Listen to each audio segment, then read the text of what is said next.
Hey guys, how's it going, and welcome back to the channel. Well, with the lift done on the W150, we need to do a steering upgrade. I was going to go ahead and rebuild that coupler up front, but I've decided to go a completely different route. There's actually 3 different ways you can improve the steering on this truck. What I was going to do in the beginning was utilize the factory shaft and then just use the rebuild kit and rebuild this coupler. I don't like that coupler just for the simple fact of I've heard and read where people rebuild these and within just about 6 months they're rebuilding them again. So the kit was just a little over 10 bucks. I decided not to go that way just because of the larger tires and wheels. I showed you guys yesterday we do have the tires and wheels on it. It's sitting on some Archons. These are a 20x10 and they are a 33 1250 tire, front and rear. So with the bigger tires and wheels, I wanted just a little bit more stability, strength to that steering box. So the next way you can do it is it's all Borgeson from here. So I went ahead, I'm doing a complete Borgeson shaft. You can see we have universals at the bottom and at the top. It is extendable. You can see here I've got it extended all the way out. Another way you can do this is by utilizing the factory rag joint and just doing a Borgeson bottom shaft and bolt it to your factory rag joint. Now, for ease of installation, that is the easiest because the only thing you need to do is take this portion out, bolt it, the Borgeson in, and be done. With mine, this is a kind of a custom shaft in a sense to where you do have to take this universal off and cut the tubular portion to length. And then wherever that is going to be, you drill a 3/8 hole in one side, not all the way through, to put your pin all the way in. Not a big deal. All you gotta do is cut it to length. It's not hard. Measure twice, cut once, basically, is what I was always told.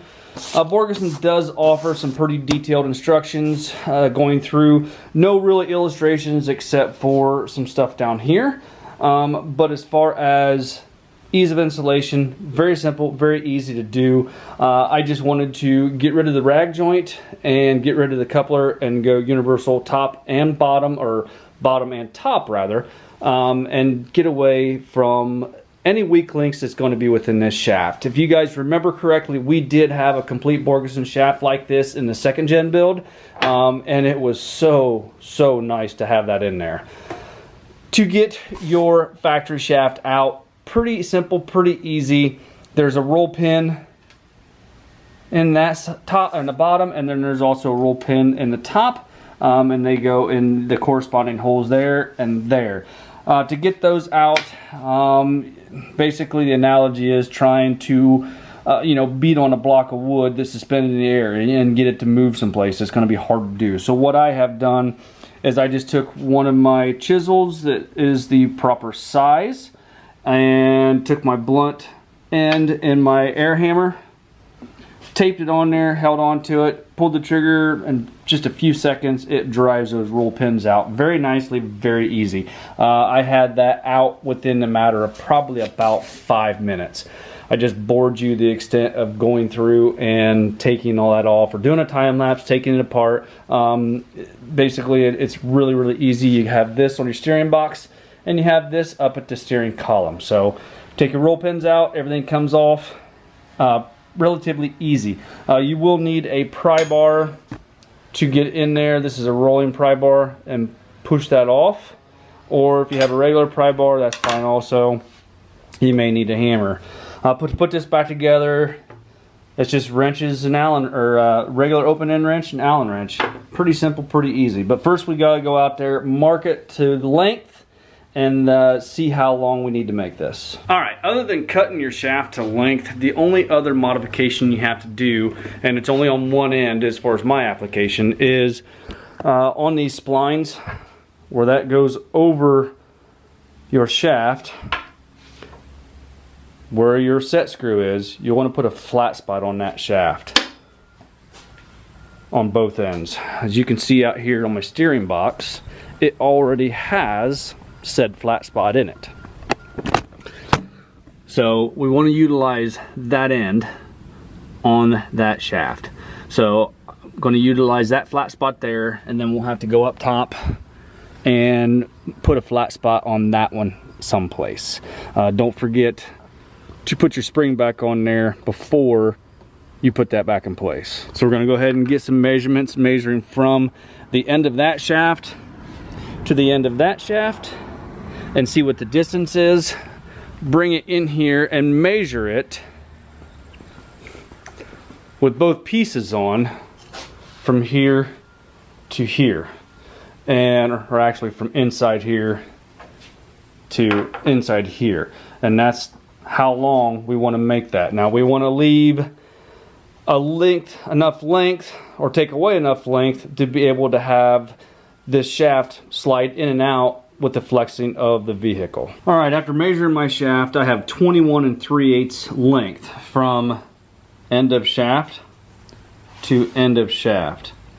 And the shaft as it comes measures 24 3/4, fully extended is 30 1/4, which gives us a difference of 6 1/2. So if I'm looking at this correctly, what I want to do is I'm going to take my shaft and bring it in 3 1/4 inches and then cut it off to 21 3/8 length, and that'll still give it movement in and out. That should be plenty of travel in and out for it to the truck for articulation or anything else, and also ease of installation. All right, like I said, we got 30 1/4, so I'm going to move it in 3 1/4 inches, and I'm just going to mark it here. I'm going to go from here and move it 3 1/4 inches this way, and then that should give me my length that I need.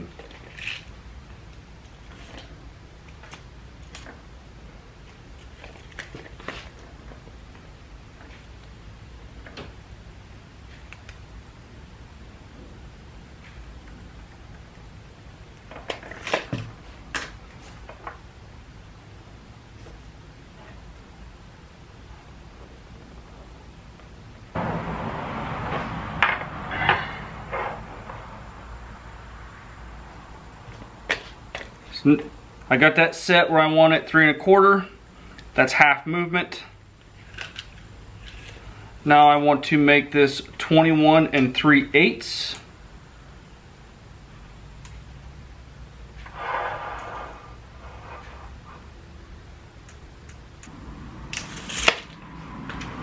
I can go ahead and mark my shaft right here. And then that's where we're going to cut it off at, and that will be the length of our steering shaft. Now this really isn't rocket science.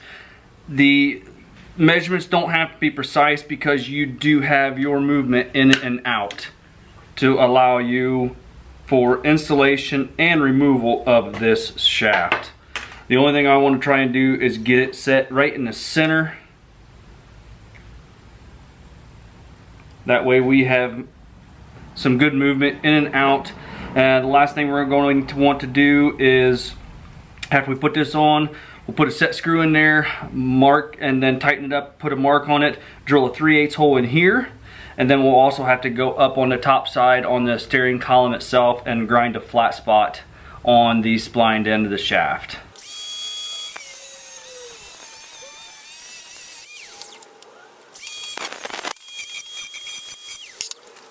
Go ahead and put your top side shaft back on.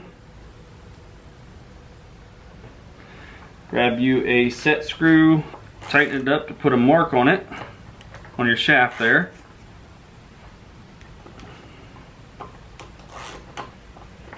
If you guys remember correctly, I've got this new Hogan set of drill bits, and I'm going to use that to drill my 3/8 hole.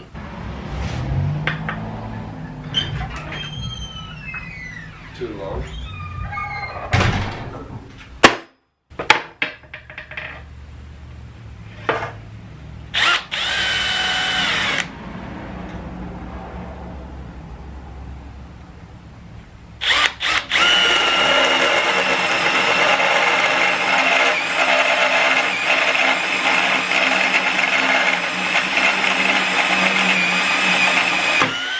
Now remember, when you're doing that, you don't want to drill all the way through, just one side. We can go ahead and put this set screw in place, And that'll get tightened up clear to the bottom till it bottoms out inside the shaft on the inside, and then we'll go ahead and tighten up our jam nut.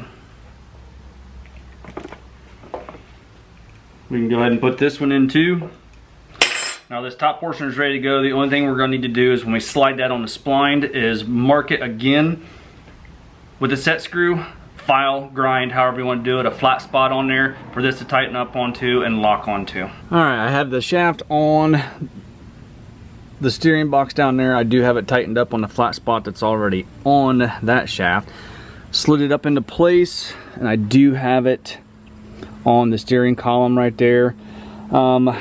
I did start the truck up, got the steering wheel as straight as I possibly could with the tires what we think looks straight, and hopefully everything is lined up. Now this truck does have to go for an alignment yet because they did do a lift, so they will address that and take care of it at that point in time. But if we can get it as close as possible, that is the easiest thing to do. So we'll go ahead and take my set screw, put it down in here,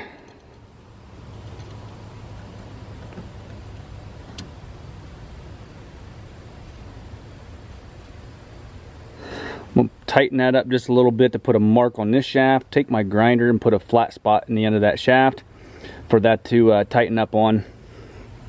And you can just see, I don't know if you can see it real well, but I do have it slid on the spline up into this edge right here. That way you got good full engagement. All right, I needed both hands to get it slid off. Gonna go ahead and you see that mark right there. I'm gonna grab my grinder or a flappy wheel or something and put a flat spot on that shaft right there where my thumb is. And that way we have a good flat spot for that set screw to tighten up on. You can see some of you may be tempted to utilize the notch that's already in it from the roll pin.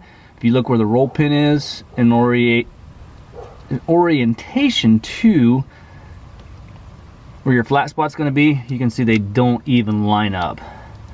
So don't use that. Do like the direction says and put a flat spot on it. You can see I got my flat spot grounded in there, and that's plenty good. We'll go ahead and slide our shaft back in place, get the set screw on there.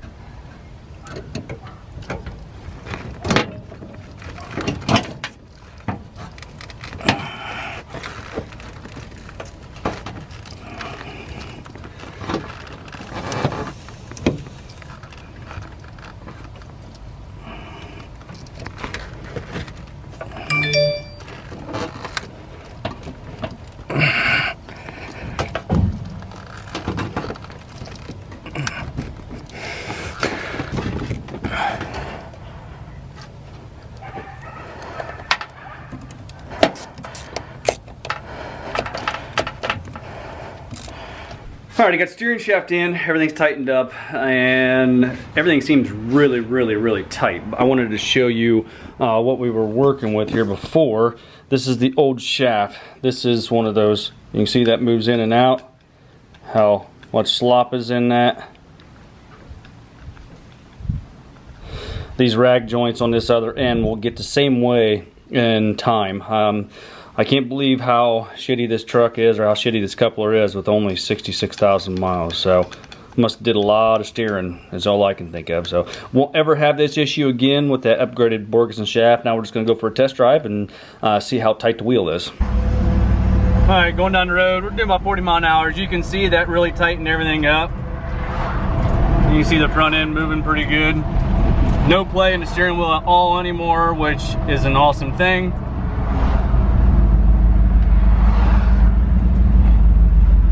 So hopefully this is taking care of it, which I believe that it has. Alright, as you saw from that short little clip driving, steering is absolutely phenomenal now.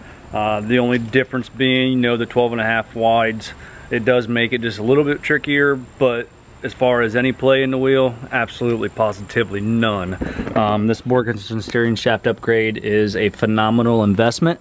I was able to pick mine up at O'Reilly. If you guys have an O'Reilly local, I'm sure other places were able to get it for you too. If you guys can't find it any place, I'll put a link in the description for Amazon. Amazon sells all kinds of Borgeson stuff. I'll put a link in the description for the Borgeson shaft that I used. And also, if you want to do just this bottom section and leave your rag joint, I'll put a link in the description for this Borgeson shaft too. What that does is that just eliminates the steering coupler, and that's it. So with that being said, I think that's pretty much going to wrap it up for the day. So if you don't mind, hit that like button, give me a thumbs up, subscribe if you have not already done so, and we'll see you guys in the next one.